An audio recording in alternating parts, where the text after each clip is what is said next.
will say this. The world I live in now, I don't know if I'd follow rules like that. I don't know if it does anything for anybody. So she talks about, what things were better. And actually, I like this highlight. I was like reviewing this today, but she said things made a turn for the better when I lost my most famous case. And this is the case, this is like all spoilers in the last book. Yes, losing turned me into a winner. I'm not the first loser turned winner. Look at F. Lee Bailey and David Boies. I bet you can't name a case that they've won.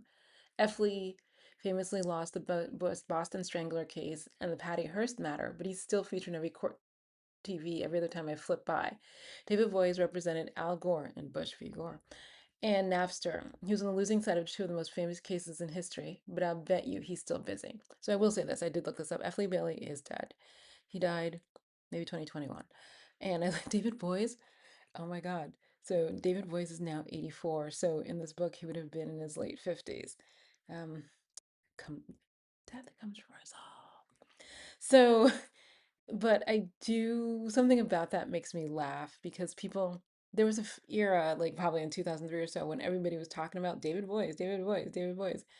And like he lost Bush v. Gore.